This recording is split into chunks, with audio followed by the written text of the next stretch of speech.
ಇಲ್ಲ, ಒಗ್ಗಟ್ಟಿಗೆ ಹೇಗೆ ಆಗುದು ಒಗ್ಗಟ್ಟು? ಸಿದ್ದರಾಮಯ್ಯ ಗೌರ್ಮೆಂಟ್ ನಲ್ಲಿ ಇಷ್ಟು ಹಿಂದೂಗಳು ಇದ್ದಾರೆ, ಅವ್ರು ಏನ್ ಮಾತಾಡ್ತಾರೆ? ಅವ್ರು ಇದಕ್ಕೆಲ್ಲ ಇದು ಮಾಡ್ತಾರ? ಮಾಡೋದಿಲ್ಲ.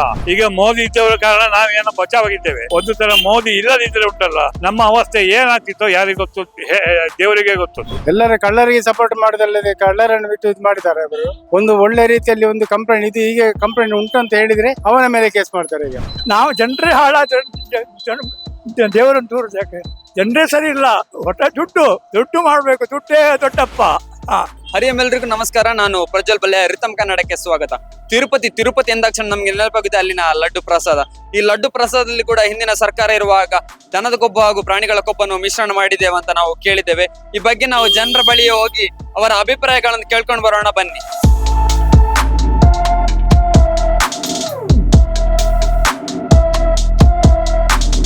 ಅದನ್ನು ಕಾಂಟ್ರಾಕ್ಟ್ ಯಾರಿಗೆ ಕೊಟ್ಟಿದ್ದಾರೆ? ಹಿಂದೂಗಳಿಗೆ ಕೊಟ್ಟಿದ್ದಾರೆ. ಅಲ್ಲಿ ಶಾಮೀಲಾಗಿಯವರು ಯಾರು ಲಡ್ಡು ಪ್ರಸಾದ ಮಾಡ್ಲಿಕ್ಕೆ ಯಾರಿಗೆ ಕೊಟ್ಟಿದ್ದಾರೆ ಅದನ್ನು ನೋಡಿ ಎನ್ಕ್ವೈರಿ ಮಾಡಿ, ಅವ್ರು ಏನ್ ಮಾಡ್ತಿದ್ದಾರೆ ಅದನ್ನ ಎನ್ಕ್ವೈರಿ ಮಾಡಿ. ತಪ್ಪಲ್ವ ಅದು?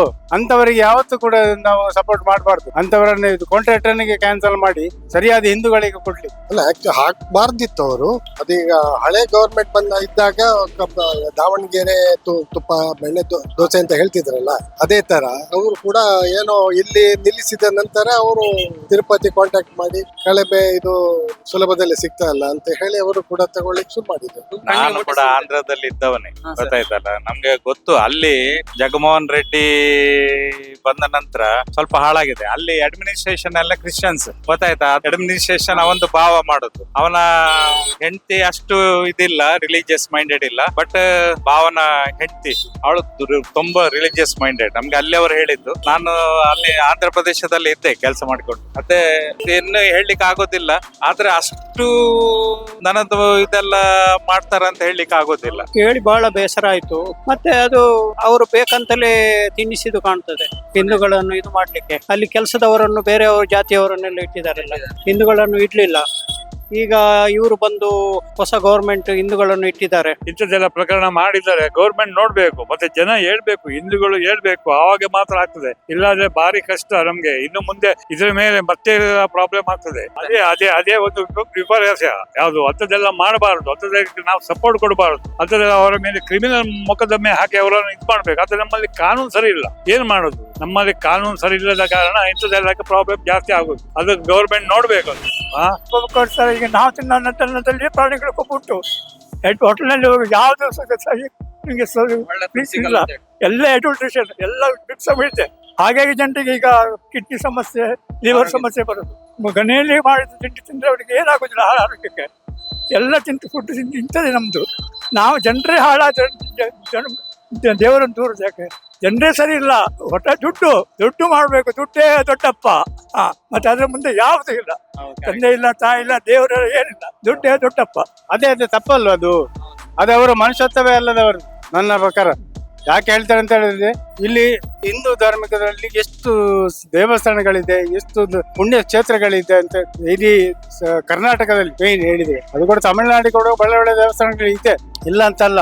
ಆದ್ರೆ ಇಂಥ ಕೆಟ್ಟ ಕೆಲಸಗಳು ಆಗ್ಬಾರ್ದಲ್ವಾ? ತಪ್ಪೇ ಅದು. ಅಂತವರನ್ನು ಕಂಡು ಹಿಡಿದು ಅವರಿಗೆ ಶಿಕ್ಷೆ ಕೊಡ್ಲಿಕ್ಕೆ ಗೌರ್ಮೆಂಟ್ ನೋಡುದು ಪ್ರಸಾದ ಅಂತ ಹೇಳಿ ತಕೊಂಡು ತಿನ್ಲಿಕ್ಕಿಲ್ಲ. 3 ವರ್ಷ ಆಯ್ತು ನಾನು ನಮ್ಮ ಮನೆಯವರೆಲ್ಲ ತಿಂತಾ ಇಲ್ಲ. ಗೊತ್ತಾಯ್ತು, ಅದು ಗೊತ್ತಾದ ಚರ್ಬಿ ಅಂತ ಹೇಳಿದ ಕೂಡಲೇ ಗೊತ್ತಾಯ್ತು. ಅದೇ ನಾವು ಸಹ ತಿಂದಿದ್ದೇವಲ್ಲ, ತುಂಬಾ ಸಲ ನಾವು ತಿರುಪತಿಗೆ ಹೋಗಿ ಪ್ರಸಾದ ಎಲ್ಲ ತಿಂದಿದ್ದೇವೆ. ಇನ್ನು ಎನ್ಕ್ವೈರಿ ಆಗ್ಬೇಕು. ಆದ್ರೆ ಅವರೊಳಗೆ ಎಲ್ಲ ಇದುಂಟು, ಏನು ಪೊಲಿಟಿಕಲ್ ಫೈಟ್ ಇದೆ. ಬಟ್ ಅಲ್ಲಿ ಅಡ್ಮಿನಿಸ್ಟ್ರೇಷನ್ ಅದು 100ಕ್ಕೆ 100 ತಪ್ಪು. ಅದು ಎನ್ಕ್ವೈರಿ ಮಾಡ್ಲಿ. ಅದು ಹಿಂದೆ ಒಮ್ಮೆ ಬಂದಿತ್ತು ಅದ್ರ ನ್ಯೂಸ್, ಅದು ಯಾರು ಇದು ಮಾಡ್ಲಿಲ್ಲ. ಈಗ ಅದು ಪೊಲಿಟಿಕಲ್ ಸ್ವಲ್ಪ ಬ್ಯಾಕ್ ಗ್ರೌಂಡ್ ನಲ್ಲಿ ಸ್ವಲ್ಪ ಫೈಟ್ ಜಾಸ್ತಿ ಆಗ್ತಾ ಉಂಟು ಅವ್ರದ್ದು. ಈಗ ಮೋದಿ ಇದ್ದವರ ಕಾರಣ ನಾವೇನೋ ಬಚಾವಾಗಿದ್ದೇವೆ. ಒಂದು ತರ ಮೋದಿ ಇಲ್ಲದಿದ್ರೆ ಉಂಟಲ್ಲ, ನಮ್ಮ ಅವಸ್ಥೆ ಏನಾಗ್ತಿತ್ತೋ ಯಾರಿಗೆ ಗೊತ್ತು, ದೇವರಿಗೆ ಗೊತ್ತು. ಹಾಗಾಗಿ ನಾವೆಂತ ಹೇಳೋದು ಅಂತ ಹೇಳಿದ್ರೆ, ನಾವು ಹಿಂದೂಗಳಾಗಿ ನಾವು ದೇವಸ್ಥಾನ ಹೋಗಿ ಶ್ರದ್ಧೆ ಭಕ್ತಿ ಇದರಲ್ಲಿ ನಾವು ಬೇಡಿಕೊಳ್ತಿದ್ದೇವೆ. ಅಂಥದಕ್ಕೆ ಇಂಥದ್ದೆಲ್ಲ ಮಾಡಿದ್ರೆ ಉಂಟಲ್ವಾ, ಅದು ಒಂದು ವಿಪರ್ಯಾಸ. ಅದು ಸರಿಯಲ್ಲ. ಅದಕ್ಕೋಸ್ಕರ ನಾವು ಹೇಳುದು, ನಾವೆಲ್ಲ ಒಗ್ಗಟ್ಟಾಗಿ ಮಾಡಿದ್ರೆ ಮಾತ್ರ ನಾವು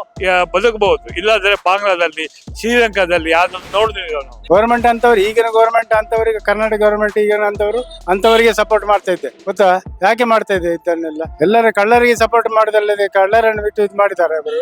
ಒಂದು ಒಳ್ಳೆ ರೀತಿಯಲ್ಲಿ ಒಂದು ಕಂಪ್ಲೇಂಟ್ ಇದು ಹೀಗೆ ಕಂಪ್ಲೇಂಟ್ ಉಂಟು ಅಂತ ಹೇಳಿದ್ರೆ ಅವನ ಮೇಲೆ ಕೇಸ್ ಮಾಡ್ತಾರೆ. ಈಗ ನನ್ನ ಮೇಲೆ ಏನೇ ಆಕ್ಷನ್ ತಗೊಳ್ಬಹುದು ನಿಮ್ಗೆ. ಗೌರ್ಮೆಂಟ್ ಅನ್ನು ಮಾಡ್ಯಾರು, ಆಮೇಲೆ ಎದುರುದಿಲ್ಲ. ಅದಕ್ಕೆ ಒಳ್ಳೆಯವರಿಗೆ ಬದುಕಲಿಕ್ಕೆ ಚಾನ್ಸ್ ಇಲ್ಲ ಇನ್ನು. ಸರ್ಕಾರಕ್ಕೆ ಏನು ಹೇಳುದು, ಅವರವರ ಮರ್ಜಿ ಮಾಡ್ತಾ ಇದ್ದಾರೆ. ಅವರಿಗೆ ಜನಗಳೇ ಬುದ್ಧಿಗಳಿಸ್ಬೇಕು. ಮತ್ತೆ ಜಗನ್ಮೋಹನ್ ರೆಡ್ಡಿ ಅವರೆಲ್ಲ ರಿಲಿಜಿಯಸ್ ಮೈಂಡೆಡ್. ನಾವು ಕಲ್ತದೆಲ್ಲ ಇದ್ರು ಸಹ ನಮ್ಮ ಹಿಂದುತ್ವವನ್ನು ಬಿಟ್ಟುಕೊಡ್ಲಿಕ್ಕೆ ಆಗೋದೇ ಇಲ್ಲ. ಏನಾದ್ರೂ ಮಾಡಿ ಉಳಿಸ್ಬೇಕಂತ ಇದ್ರೆ ದಿವಸಕ್ಕೊಂದೊಂದು ಇದ್ದು, ಮೊನ್ನೆ ಗಣಪತಿದು ಕೊಂಡೋಗಿ ಸ್ಟೇಷನ್ ನಲ್ಲಿ ಇಟ್ಟಿದ್ದಾರೆ. ಅಂತದೆಲ್ಲ ಬರುವಾಗ ಇದೆಲ್ಲ ಹೇಳಲಿಕ್ಕೆ ಆಗುದಿಲ್ಲ. ನಿಜವಾಗಿ ಕಷ್ಟ ಆಗ್ತಾ ಉಂಟು. ಕಷ್ಟ ಅಂದ್ರೆ ಮೊದಲು ಸಹ ಕಷ್ಟ ಇತ್ತು, ಅದು ಮೇಲೆ ಬರ್ತಿರ್ಲಿಲ್ಲ, ಈಗ ಮೇಲೆ ಬರ್ತಾ ಉಂಟು ಅಷ್ಟೇ. Difference is only that one is coming up.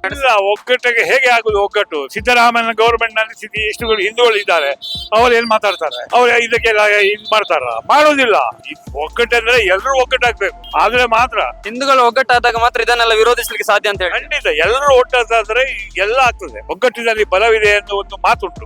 ಹಾಗಾಗಿ ಇದಾದ್ರೆ ಮಾತ್ರ ನಾವು ಬದುಕಬಹುದು. ಇಲ್ಲಾದ್ರೆ ಮುಂದಿನ ದಿನದಲ್ಲಿ ನಮ್ಗೆ ಭಾರಿ ಕಷ್ಟ ಆಗ್ತದೆ. ನಾವಂತೂ ನಮ್ಗೆ ಪ್ರಾಯ ಆಗಿದ್ದೇವೆ, ನಾವು ನೋಡ್ಲಿಕ್ಕಿಲ್ಲ. ಆದ್ರೆ ನಮ್ಮ ಇವರು ಇದ್ದಲ್ಲ, ಮಕ್ಕಳು ಗಿಕ್ಕಳು, ಅವರು ತಾಪತ್ರದಲ್ಲಿ ಸಿಕ್ಕಿಕೊಳ್ಳಿ ಹಾಕಲ್ತಾರೆ. ಹಾಗಾಗಿ ನಾವು ಎಂತಂದ್ರೆ ಒಗ್ಗಟ್ಟಾಗಿ ಏನಾದ್ರು ಮಾಡ್ಬೇಕು. ಅದಕ್ಕೆ ಏನ್ ಮಾಡುದು? ನಮ್ಮಲ್ಲಿ ವ್ಯವಸ್ಥೆ ಸರಿ ಇಲ್ಲ, ಕಾನೂನು ಸರಿ ಇಲ್ಲ. ಹಾಗಾಗಿ ಮತ್ತೆ ಹೇಳುವುದು ಏನಿಲ್ಲ.